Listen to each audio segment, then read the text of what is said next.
Magandang araw mga Lodi! Siyempre ano bang meron ngayon? Magluluto lang naman tayo ng mura at mabilis lutuin na pang-OMAD food natin. At yan, hihiwain lang natin ang ating sibuyas para panggisa natin. Kung napanood mo yung tuna flavor natin last short video, parang ganito din yon. Pero spicy San Marino corn tuna naman gamit natin dito. Siyempre pati ang okra din natin papalampasin yan. Hiwain yan. Pero siyempre hugasan muna natin para malinis ang okra, di ba? Tatlo nga lang pala na okra yan guys. Kasi natura ko lang yan. Kaya sorry na agad sa mga okra lover dyan. Slice lang natin sa kahit ano gusto mong cuts. Huwag mo lang isama daliri mo ha. Pero mas better kung ganyang cuts lang. Naglagay nga pala ako dyan ng chili oil na gawa ko. Sayang naman kasi, pero mataas sa calories ang oil guys, kaya hinay-hinay lang. Mix-mix lang natin yung sibuyas natin hanggang maluto siya, maging medyo translucent na ang texture.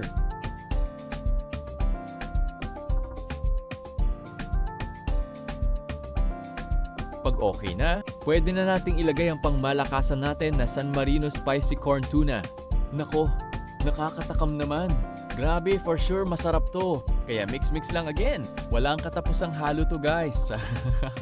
At syempre, pag okay na, ilalagay na natin ang pinakamain natin, ang tatlong itlog.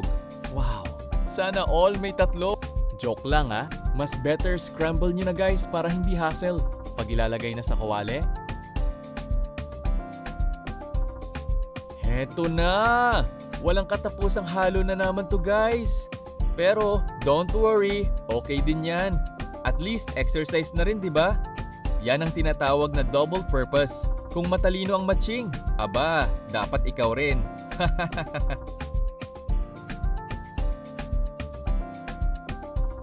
At syempre, pagluto na, ilalagay na natin ang ating okra. Yan na ang fiber natin for today's videos.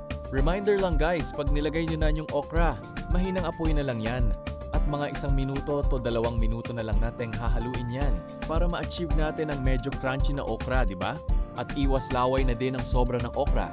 Yan na, may tips na ako sa inyo. Try niya din. Comment nyo kung okay ba?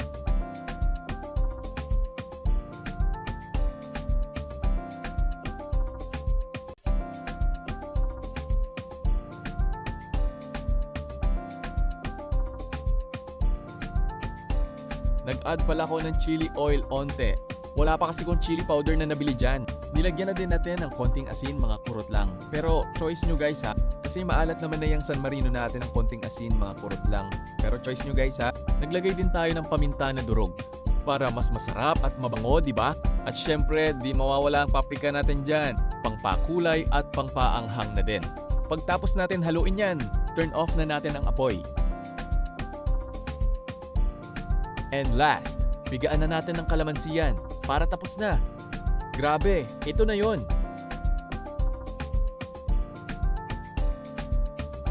Hiwaan na din natin ng pipino guys. Dagdag fiber din yan. At syempre, masarap talaga yan i-partner sa mga ganyan, di ba? Goods na goods, grabe. Kahit isang pipino lang or kalahati. Promise, sure ako, satisfy ka talaga dyan. So, tapos na guys. Nga pala, sakto, may pritong tilapia. Dagdag na din natin yan para may plus protein pa tayo, di ba? Mas matagal ang busog. So guys, hanggang dito na lang ulit. Salamat. Sana na-enjoy mo ang video ko. Pasensya na sa camera guys, di maayos at malinaw masyado. Sinasabay ko lang kasi sa work ko. Thank you. Sa susunod, mas masarap at mas healthy na ang gagawin natin. See you!